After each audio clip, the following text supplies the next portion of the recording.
Всем привет! Мы победили! С сегодняшнего дня россияне, физические и юридические лица, смогут не оснащать возимые из-за границы автомобили системой EuroGLONASS до 1 февраля 2023 года. Распоряжение, меняющее действующий порядок регистрации импортируемых машин, подписал премьер-министр Российской Федерации Михаил Мишустин. Но перед тем, как рассказать все подробности, прошу вас подписаться на канал и поставить лайк прямо сейчас. За это в конце с меня не смешной анекдот. Теперь люди будут экономить 50-100 тысяч рублей. Речь идет о временной отмене одного из обязательных требований к техническому оснащению машин. Теперь их можно использовать без устройств вызова экстренных служб EuroGLONASS, говорится в сообщении Мишустина. Как отмечается на сайте Кабмина, до сих пор оснащение ввозимых из-за границы автомобилей комплектом EuroGLONASS было обязательным условием для их ввоза и постановки на учет в ГИБДД. Однако из-за санкций недружественных Российской Федерации стран,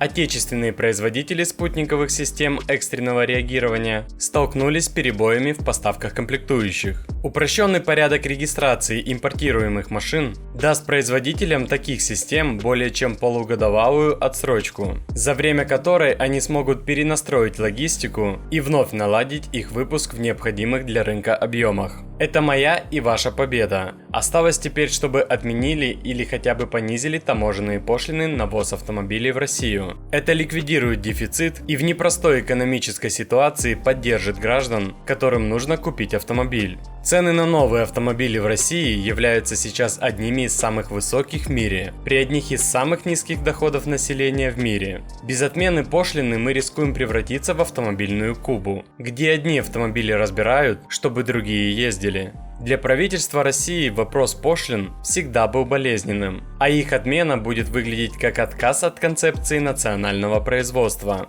И хотя это самое производство сегодня трещит по швам, совсем по другим причинам, пошлины остаются одним из способов показать, что власти думают о поддержке местных заводов. Нужно открывать рынок для ввоза подержанных машин, отменить пошлины, сертификаты и так далее, иначе ездить будет просто не на чем. Ну и обещанная мною шутка юмора. Мужик приходит к стоматологу и говорит: «Доктор, не могли бы вы мне помочь? Мне кажется, что я моль». «Так вам, дорогой мой, не ко мне, а к психотерапевту». «Да, я знаю. Так почему же вы ко мне пришли? А у вас свет горел». А на этом все. Буду держать вас в курсе всех событий. Очень интересно узнать ваше мнение по этому поводу. Подешевеет ли теперь вторичка? Давайте пообщаемся и подискутируем. И не забудьте за мою работу поставить свой царский лайк, подписаться на канал и нажать на колокольчик. И самое главное, помните, нет ничего более вечного, чем то, что обмотано синей изолентой.